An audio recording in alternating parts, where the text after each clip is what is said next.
kitendo cha maandamano ya tarehe 29 yakitendeka, watu wakamwaga damu, watu wakafa, wajue chama cha Chadema ndio mwisho wao katika nchi hii, watafungiwa.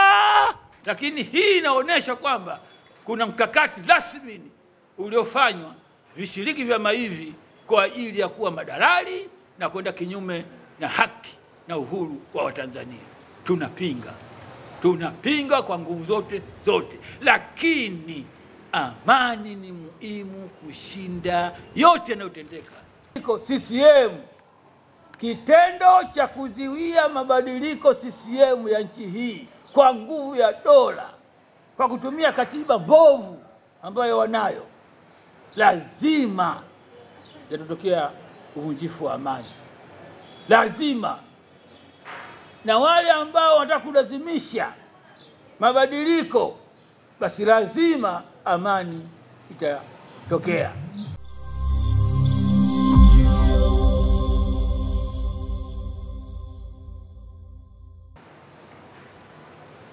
Kwa hiyo naomba waandishi wa habari usikilize ninayoyasema, na nitakaribisha maswali baada ya wasilishaji wetu. Awali ya yote, namshukuru Mwenyezi Mungu mwingi wa rehema, mwenye subira na msamehevu. Ndugu waandishi wa habari, nimekuja leo nikiwa mbunge kama miaka 10 wakati wa Rais mstaafu Mheshimiwa Jakaya Mrisho Kikwete. Mheshimiwa Jakaya Kikwete na Mheshimiwa Magufuli. Kwa hiyo awamu zote mbili za Mheshimiwa Jakaya Mrisho Kikwete nilikuwepo 2010 mpaka 15, na Mheshimiwa Rais Almarhum Mwenyezi Mungu amweke mahali pema peponi, Mheshimiwa Magufuli kuanzia mwaka 2012 mpaka 2020 nilikuwepo. Kwa hiyo mabunge yote mimi nilikuwepo katika mabunge yote mawili, lakini kwa bahati nzuri nilikuwepo katika bunge la Katiba ya Jamhuri ya Muungano wa Tanzania, nilikuwepo vile vile. Katika siasa niko kwa muda wa miaka 33, siasa za upinzani. Nilikuwa mwenyekiti wa CUF kwa miaka 20. Sasa hivi sina cheo chochote, na sasa hivi natangaza rasmi ni kwamba kwa kipindi hiki sishiriki mambo ya siasa, wala katika uchaguzi mimi sishiriki. Sishiriki kwa sababu nimeona yale maneno waliyosema Chadema kwamba hakuna mabadiliko, hakuna uchaguzi. Nilikuwa nashiriki katika uchaguzi na nilikuwa na kitiki kwa chama changu cha ACT Wazalendo, lakini baada ya kutolewa mgombea wetu wa urais Mheshimiwa Mpina, nimeamini kwamba maneno aliyosema Chadema kwamba hakuna uchaguzi, hakuna mabadiliko, kwamba hakuna uchaguzi, nimeamini. Kwa hiyo na mimi naungana na chama cha Chadema kwamba sishiriki uchaguzi huu, kwa sababu nishaona kwamba kuenguliwa kwa Mheshimiwa Mpina katika ACT sawasawa tumeinguliwa wabunge na madiwani wote wa nchi hii, kwa sababu kichwa cha uchaguzi wa nchi hii ni rais. Kama kaenguliwa rais, basi kwa mimi, lakini kwa imani yangu mimi naona kwamba wagombea wote wa ubunge na udiwani wa nchi hii wameongolewa, kwa sababu sasa hivi naamini maneno ya chama cha Chadema kwamba hakuna uchaguzi.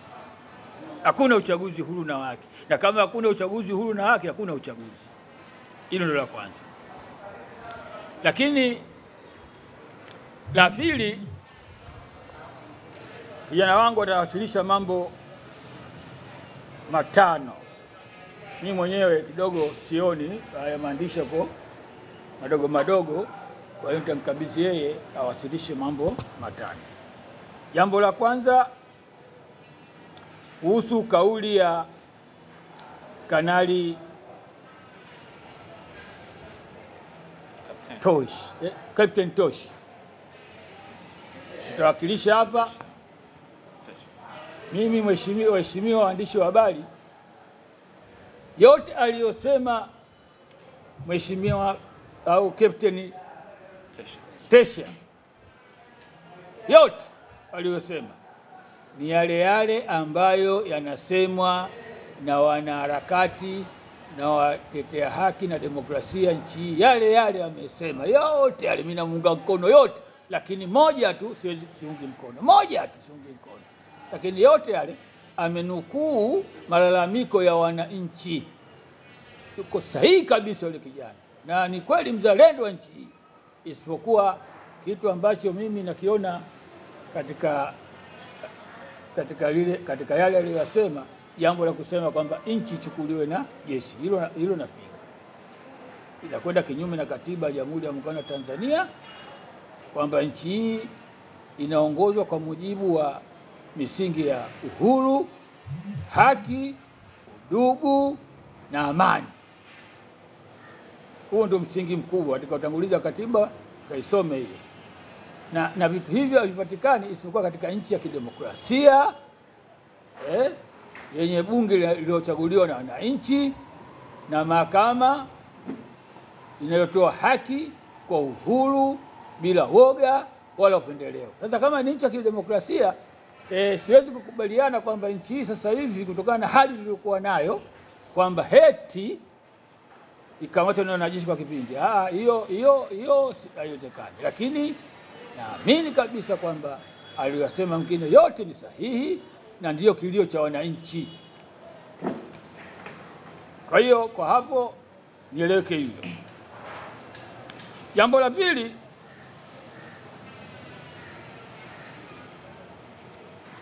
kuhusu utawala wa awamu ya 5, awamu ya 4 na awamu ya 5. Na kama nilivyokuambia mwanzo kwamba awamu ya 4 nilikuwepo bunge la 2010 mpaka 15, na awamu ya pili 2015 mpaka 2020 nilikuwepo, na katika bunge la katiba nilikuwepo. Sasa hizi awamu mbili, ya kwanza iliongozwa na Rais wa Jamhuri ya Muungano wa Tanzania Mheshimiwa Mrisho Jakaya Kikwete, na pia ndio mwenyekiti wa CCM Taifa. Hiyo awamu ya pili ya bunge yangu iliongozwa na Mheshimiwa Magufuli, Rais wa Jamhuri ya Muungano wa Tanzania, pia alikuwa mwenyekiti wa CCM. Kwa hiyo awamu zote mbili nilikuwepo. Lakini katika awamu zote mbili najiuliza na sifati majibu. Nikizitathmini awamu zote mbili za wakati wa awamu ya 4 na awamu ya 5, afadhali, sio yuko sahihi, natumia neno afadhali, awamu ya Kikwete tulikuwa tunapata uhuru wa kisiasa. Uhuru wa kisiasa awamu ya Kikwete. Na ilifikia Kikwete kuanzisha katiba mpya, bunge live, wapinzani kukutana naye wakati kwa wakati, na wapinzani tukaanza kuimarika. Kwa hiyo kisiasa nikipima Mheshimiwa Kikwete na Mheshimiwa Magufuli, naona Mheshimiwa Kikwete alikuwa afadhali, kwa sababu sisi mwenyewe hii tangu enzi hiyo mbaya tumeona sisi wapinzani, lakini afadhali Mheshimiwa Kikwete. Kuja awamu ya 5 ya Mheshimiwa Magufuli, tunampenda kusema kweli, alitengeneza mazingira ya uwajibikaji katika serikali ya awamu ya 5. Kwa hiyo uwajibikaji kwa maeneo ya maofisini yalikuwa mazuri kabisa, uwajibikaji. Lakini kisiasa, na mimi bungeni niliwahi kusema hiyo kwamba Magufuli kwa jambo hili ya uwajibikaji kwa wananchi hili yuko vizuri kabisa, lakini kisiasa hakuwa sawa sawa. Katika awamu yake akaanza kuziwia mikutano ya hadhara, bunge live, vyombo vya habari vikawa havina uhuru, wakosoaji wakaanza kushughulikiwa na watu wasiojulikana, ili mradi mambo yakawa mabaya, na wakatangaza kabisa kwamba wapinzani wadhibitiwe ndani ya bunge na nje ya bunge. Na kweli tulikuwa tunadhibitiwa ndani ya bunge. Ilikuwa watu wapinzani wakitoa hotuba zao zinaziwiwa au wanalazimishwa kutoa maneno ambayo wanaona wapinzani yako sawa sawa, yanaziwiwa, na kama unapinga unatolewa nje kwa nguvu. Akina Sugu wametolewa nje kwa nguvu, ili mradi tulidhibitiwa wapinzani ndani ya bunge na nje ya bunge. Bunge sio live, mikutano ya hadhara hakuna, maandamano hakuna, na kila jinsi. Kwa hiyo kwa mimi Suleiman Bungala naona wakati wa Kikwete ulikuwa uko sahihi kwa mambo ya kisiasa. Haya mambo ya kiuchumi haya tunajua mafisadi wamelindwa wakati wa Magufuli na wakati wa Kikwete, na CCM ndio kazi yao kuwalinda mafisadi. Rushwa tunajua wakati huo na wakati huu umefanana, lakini kisiasa wakati wa Mheshimiwa Kikwete ulikuwa uko sahihi kuliko wakati wa afadhali kuliko wakati wa Magufuli. Lakini Mwenyezi Mungu akamchukua marehemu Magufuli. Mungu amwekee mahali pema peponi, amsamehe kwa aliyoyafanya, Akaja Mama Samia. Mama Samia naye alipokuja tukapata matumaini, akaanza na 4R. Tukasema sasa hivi anaweza kutuvusha huyu. Kwa bahati mbaya 4R haitekelezeki, lakini hayo tutakuja kusema katika hotuba yetu ambayo tumeiandika. Haitekelezeki. Lakini jambo lingine linalonishangaza, ndugu waandishi wa habari na Watanzania,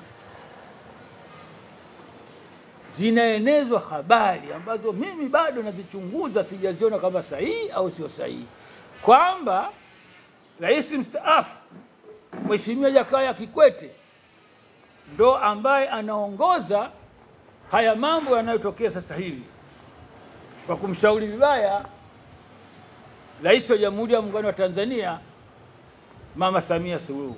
Sasa mimi nashangaa, ndio sipata jibu. Nataka niwaulize Watanzania wote, iweje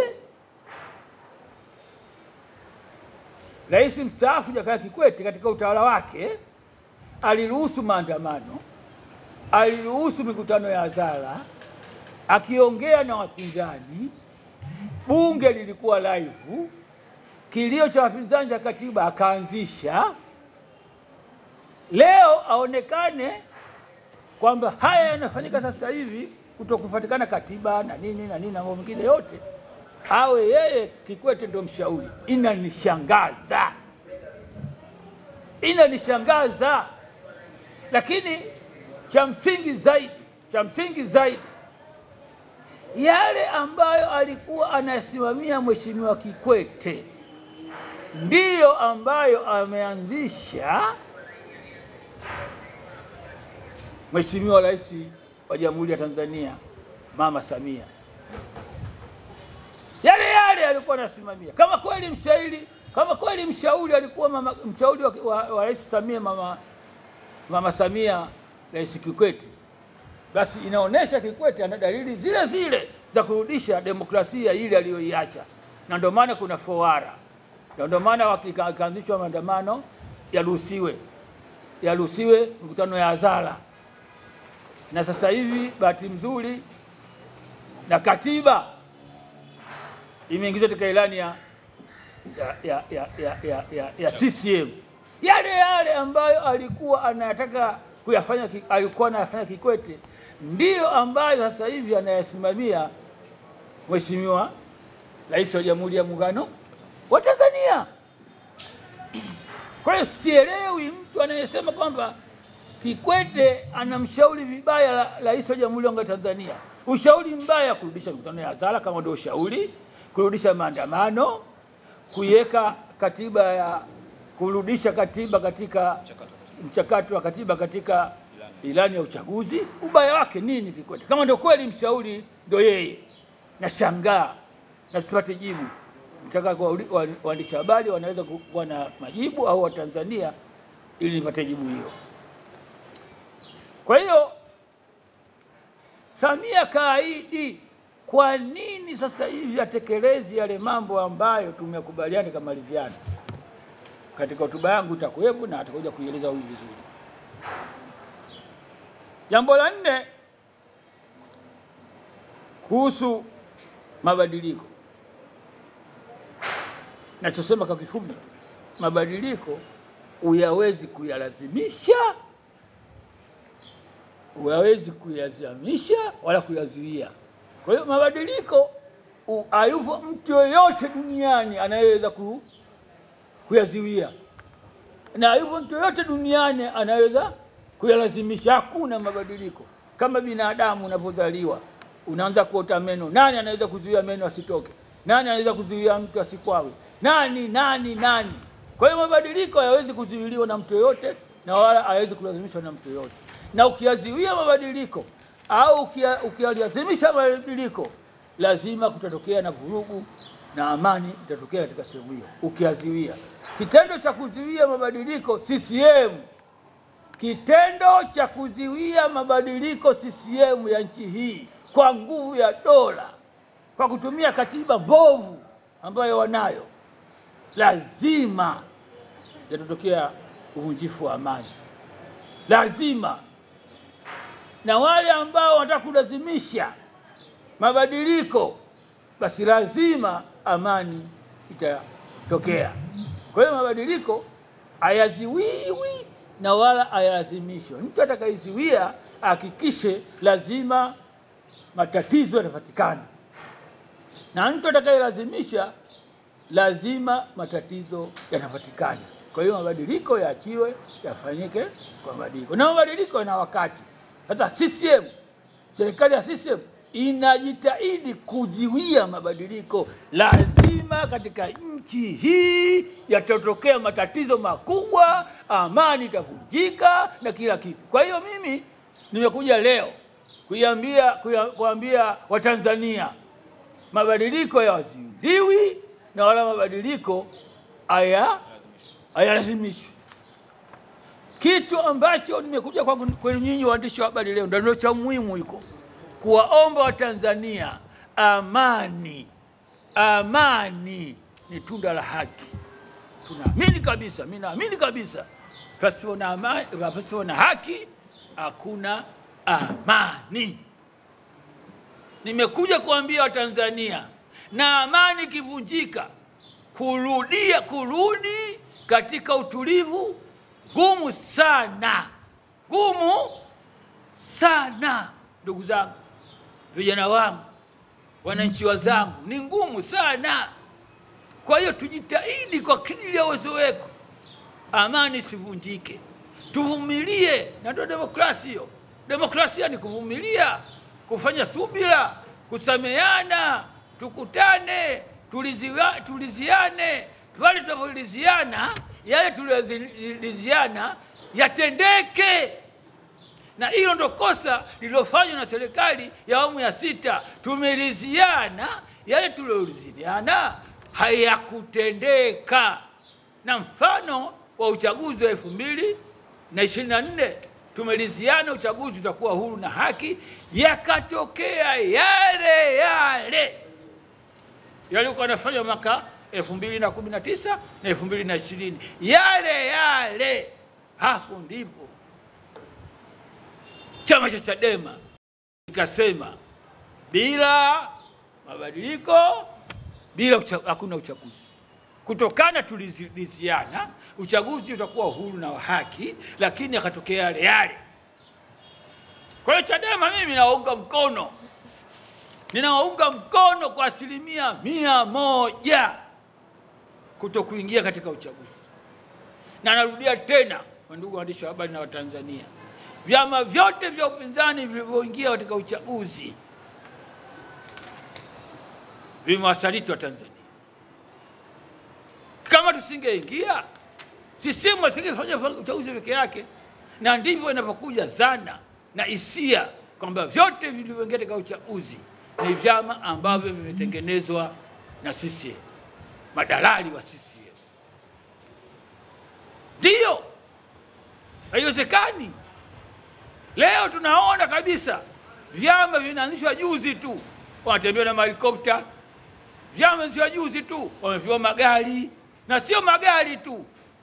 Vyama 16, mimi tangu uchaguzi umeanza mwaka 1995 sijaona vyama 17 vyote vimesimamisha urais.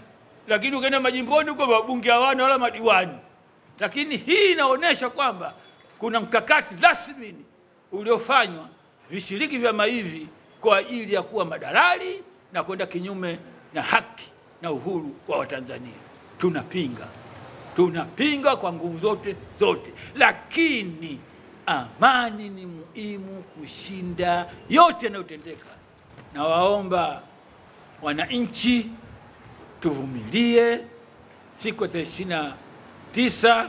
Na waomba sana hayo maandamano, wala tujui alianzisha, hatujui kiongozi gani ambaye ataongoza, hatujui chama gani kinachoongoza, hatujui lengo la maandamano, hatujui maandamano tunaanzia wapi, hatujui Allahu Akbar tunaelekea wapi, hatujui tunaandamania nini. Baya zaidi, tunaandamana siku muhimu kwa mujibu wa katiba na kwa mujibu za sheria za nchi, siku muhimu ya uchaguzi. Nasema na watahadharisha Chadema, kuna watu wanafikia upatu ya wefu maandamano ya tarehe 29 ili watu waandamane, fujo ipatikane, na serikali ya CCM inataka chama cha Chadema wakifute kitendo cha maandamano ya tarehe 29. Yakitendeka, watu wakamwaga damu, watu wakafa, wajue chama cha Chadema ndio mwisho wao katika nchi hii. Watafungiwa, kitafutwa, na wale wote viongozi wa Chadema watatafutwa, mutakimbia. Ndo mwisho wa Chadema kuwepo, wakati ndo chama sasa hivi ndo kinachokiamini wa Tanzania ambacho kinasamia. Wametufiwa kamba Chadema wajinyonge wenyewe.